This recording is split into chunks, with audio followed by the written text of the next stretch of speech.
try to fly.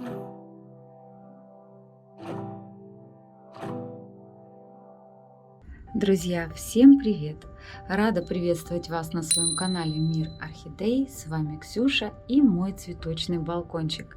С момента выхода ролика, где я показывала, как убирать сухую гниль на шее, поступило довольно много вопросов от девочек, как же быть дальше, как часто поливать и как ухаживать за таким больным растением. Я поняла, что не додала некоторую информацию и решила сегодня дополнить. Как же правильно ухаживать и что надо делать с растением, которое восстанавливается и которое нам надо реанимировать. И, конечно, я еще хочу показать уже успехи этого растения с момента, когда мы с вами ее лечили. Вот она перед нами, а успехи у нас, собственно, уже есть. С момента, когда мы с вами на канале лечили эту орхидейку, прошло 2 недели. И сейчас я хочу вам показать, каких же мы успехов достигли, проводя некоторые манипуляции с этим растением. И, собственно, этими манипуляциями я хочу с вами сейчас и поделиться. Вот давайте посмотрим, что происходит с шеей.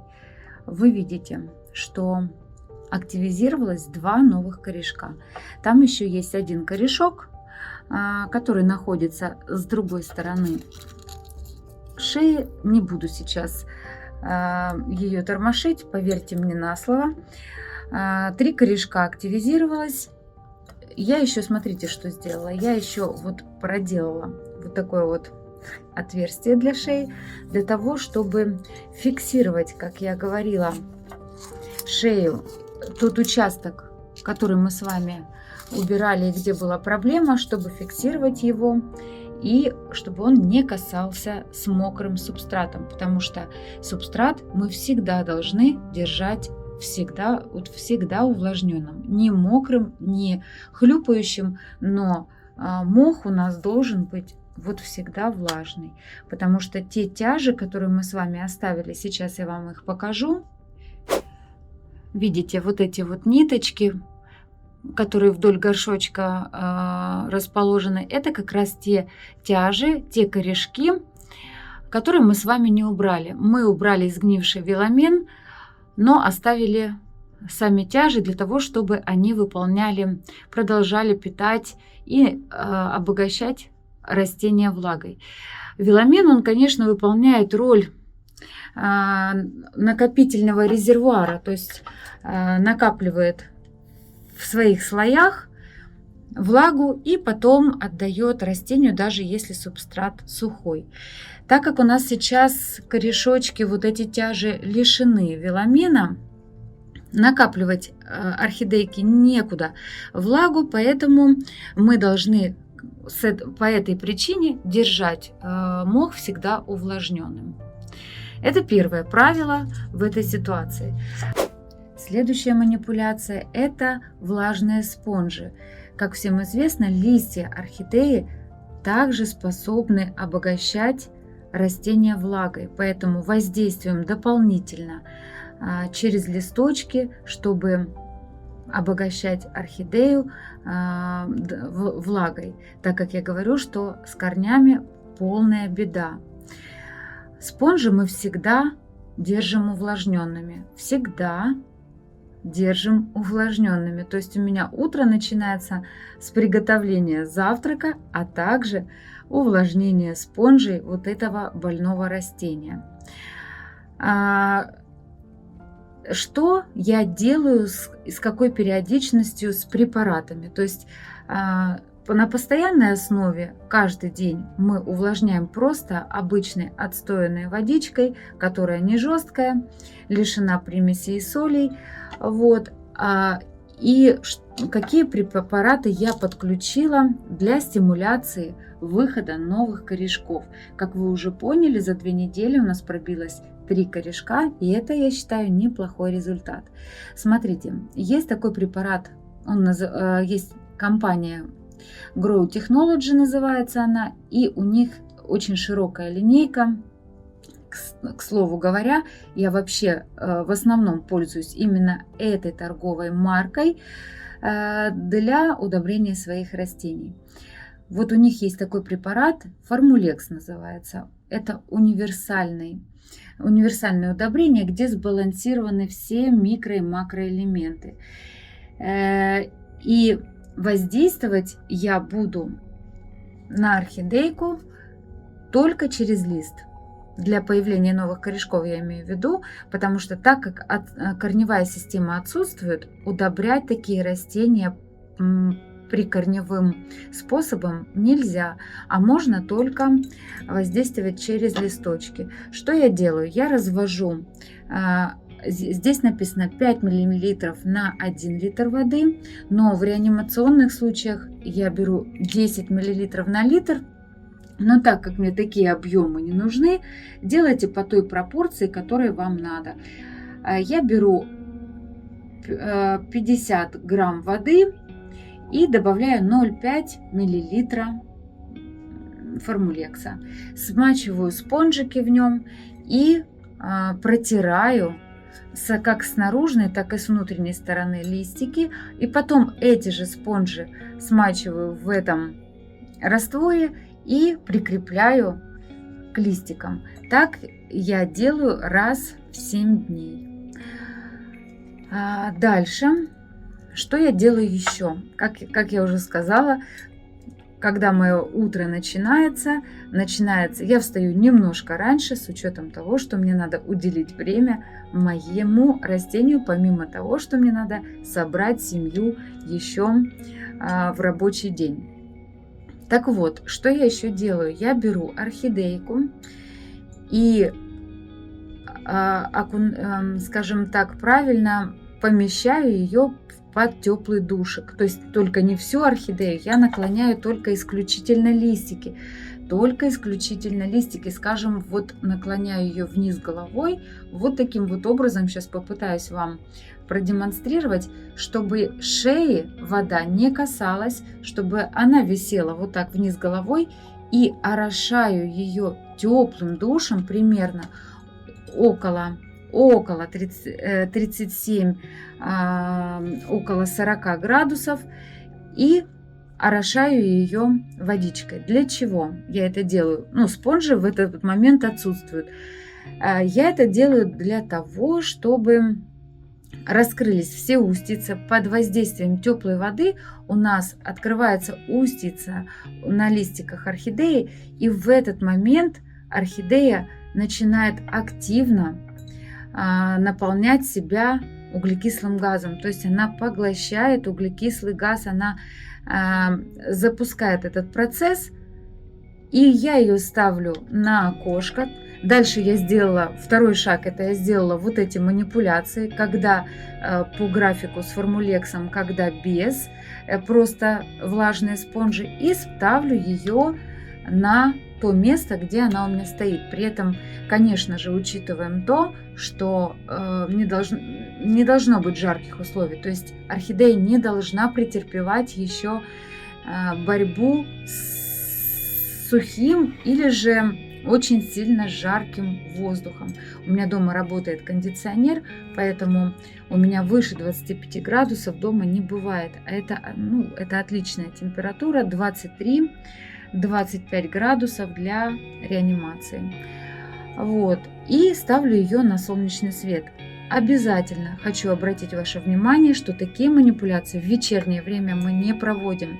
То есть после того, когда у нас заброс углекислого газа пошел, орхидейка, ей надо это перерабатывать. А перерабатывать она может только под воздействием солнечных лучей. Не прямых имеется в виду, а под воздействием, правильнее, наверное, сказать, света. Поэтому для того, чтобы потом пошел химический процесс выработки вот этой глюкозы, которая потом у нас направлена на рост новых корней, нового листика и так далее, нам нужен вот заход углекислого газа, а потом уже свет, и влага соответственно. То, что, собственно, я сейчас и делаю для того, чтобы максимально быстро пошли в рост корешки. Как вы уже увидели, у меня на столе лежит еще вот этот препарат. Я чередую формулекс с с этим удобрением. Он называется Жива. Это аминокислоты. Тоже очень прекрасный препарат. Также воздействую им по листику. Он активизирует тоже фотосинтез, хорошо проходит у растения, начинается тоже рост новых корешков. В общем, препарат работает в реанимационных случаях тоже потрясающе, потому что я им тоже уже достаточно длительное время пользуюсь и заметила хороший эффект. Развожу я его, он порошком идет, таким сыпучим, в сыпучем виде, 1 грамм на 1 литр воды, и также по листику. Эти препараты я чередую, поэтому допустим, формулексом обработала, потом всю недельку, так как я сказала, где-то раз в 7 дней мы применяем этот препарат. Потом все последующие дни вы просто с водичкой, спонжики прикрепляете. Следующий препарат будет Жива, аминокислоты. Потом опять всю неделю просто водой, потом опять формулекс. И что еще? Да, и вот что я еще делаю, это я вот так легко увлажненный мох вот так немножечко кладу, не прижимая, а просто прикладывая вот так вот легко вот этот мох. И таким самым образом тоже корешочки тянутся к влажному субстрату и тоже хорошо растут. Друзья, я предлагаю все же подвести итог всему вышесказанному. Что такое новые листики, новые корешки? Это новые клетки растения. Для того, чтобы образовались новые клетки у растения, для этого нужен углекислый газ, вода и свет. При наличии этих составляющих у растения происходят химические процессы, в результате которого образуется сахар. Другими словами, еще можно сказать, образуется глюкоза. Как раз глюкоза является строительным материалом для образования новых клеток растения. А что нам так важно в процессе реанимации? Как раз образование новых клеток. Вот именно на это должно быть направлены ваши усилия, когда вы реанимируете растения. Как я сказала, углекислый газ мы получаем при помощи теплого душа. Ставим в светлое место растения. В вечернее время мы это не делаем.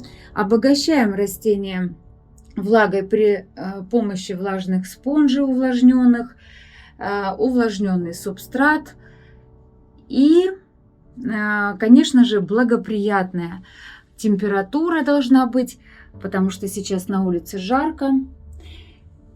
Температура должна не превышать 25 градусов. Очень важных 2 момента – это влажность и циркуляция воздуха. Влажность старайтесь не опускать ниже 50 градусов. В идеале это должно быть 60-65. И застоя воздуха тоже не должно быть. Потому что застой воздуха ведет к образованию, опять же, вот этих нежелательных гнилей, с которыми мы с вами боролись, образование грибковых заболеваний и всяких размножений патогенных микроорганизмов. На этом, наверное, и все. Все, что хотела я вам сказать, вроде сказала, ничего не забыла. Ну и, как вы уже наверняка обратили внимание, у меня на столике еще стоит очаровательный фаленопсис. Это легато. Многими любимый сорт. Но сейчас не о самом сорте речь, а в продолжении нашей темы корешков и реанимации хочу еще показать на его примере то, что я делаю с растением, с цветением, скажем так, растения, если корешки не очень хорошие. В общем-то, купила я эту легато, конечно же, из частной коллекции, потому что в продаже уже на прилавках давно этот сорт уже пропал. И купила ее с не очень хорошими корешками. Сейчас покажу вам корешочки. Сидит она у меня в 9 размере горшка. И вот смотрите, вот с этой стороны 2 корешка. И вот с обратной стороны тоже небольшое количество корней. Но, как вы обратили внимание, все корни в активном росте. И все, вот, кстати, еще один корешок оказывается с этой стороны, все в активном росте. В связи с тем, что это лето было у нас достаточно прохладное длительное время, орхидейка нашла и выбрала достаточное количество сахарных дней. Сахарных — это тех глюкозных дней, о которых я вам говорила, с понижением, с низкими температурами ночными. То есть у нее вырабатывалось достаточно много глюкозы в связи с тем, что поступало довольно много углекислого газа, был уже продолжительный световой день. Вот она запускает у меня из боковой почки боковое ответвление и начинает рост нового цветоноса.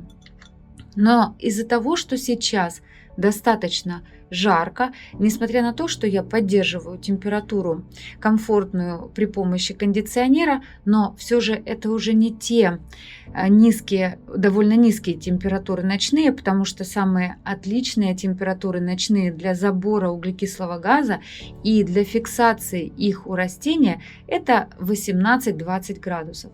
Сейчас, конечно же, таких температур ночных нету, поэтому орхидейка хоть и хватает углекислый газ для образования новых клеток, но его не настолько много, чтобы, допустим, образовывались сейчас и новые клетки, и рос новый листик, и поддерживать цветение. То есть в случае, когда довольно холодные ночи, у орхидеи много идет забора углекислого газа, и, соответственно, при помощи дневного света вырабатывается много глюкозы.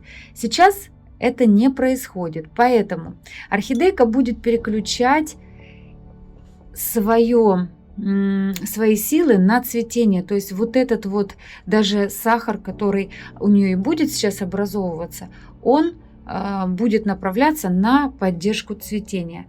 Но у меня цель сейчас в данном случае не любоваться вот этими 3 цветочками. Я, конечно, убедилась в том, что она процвела по сорту, потому что покупала я ее не цветущую у хозяйки. Мне, конечно же, было важно убедиться, что орхидея куплена мной именно та, которую я хотела. Но, тем не менее, сейчас я буду убирать это цветение во благо роста новых корней, чтобы орхидейка сейчас максимально концентрировалась на образовании корневого кома, и чтобы я уже увидела пышное цветение ближе к зиме. Сейчас у нас еще половина лета и часть осени, довольно с продолжительным световым днем, поэтому ей должно хватить времени для того, чтобы восстановить корневую систему. Вот вы как видите, да, у меня она растит новый листик. Для этого тоже надо глюкоза, новые корешки и цветение. В любом случае, если в какой-то момент орхидейке не будет хватать глюкозы, что-то она дозаморозит. Но замораживает она всегда, если уже запущено цветение, если оно уже существует. Орхидея всегда будет ставить приоритеты в пользу цветения, затормаживая либо рост нового листика, либо новых корешков. Поэтому сегодня мы с вами убираем цветение. Как бы жалко это не было, и как бы сейчас это было не прискорбно, но я сейчас его уберу. Так, для этого мы, конечно же, берем ножнички. Заранее мы их обрабатываем. Я это уже сделала. И что я делаю? Я убираю до первой спящей почки вот этот вот краешек. До первой спящей почки убрала. Оставляю я все же на перспективу, на будущего цветения вот эти почки, для того, чтобы орхидейка потом мне процвела более пышно. И на этом цветоносике это уже последняя спящая почка была, но вот здесь есть еще одна почечка, все же она какая-то немножко поврежденная, но, возможно, она процветет, не знаю, поэтому я ее оставлю. И на вот этом боковом ответвлении у нас есть вот здесь спящая почка и вот здесь. Поэтому я просто пока уберу просто сами цветочки. Как бы жалко не было, но пришлось попрощаться нам с этим очаровательным цветением для того, чтобы орхидейка сейчас сконцентрировала свое внимание и переключилась на рост новых корней. А цветение, оно не заставит себя долго ждать, когда орхидейка с здоровой корневой системой, когда у нее хорошо развита вегетативная масса, когда она здорова, с хорошим тургором. Поэтому всегда делайте приоритет в пользу здоровья ваших растений. А пышное цветение не заставит себя ждать, если ваша орхочка будет пышить здоровьем. Ну что ж, друзья, сегодня мы с вами, как мне кажется, уже проговорили все моменты, что касаются реанимации, какие условия надо создать, какие препараты надо использовать, как надо действовать. Сегодня уже довольно много я с вами поговорила. Наверное, не останется времени для каких-то сортов показа моих растений, хотя я планировала это сделать. Не люблю утомлять длительными роликами, хотя они очень часто у меня получаются довольно объемные. Поэтому, друзья мои, следующий ролик мы с вами продолжим дальше знакомиться с моими растениями. Я вам покажу новые сорта свои. Поэтому давайте будем с вами прощаться. Всем, кому было интересно, ставьте лайки. Гости моего канала, подписывайтесь. А с вами была Ксюша. Жду вас в комментариях. Всегда приятно мне их читать. Всегда тепло на душе мне от них. До следующих встреч, друзья. И пока.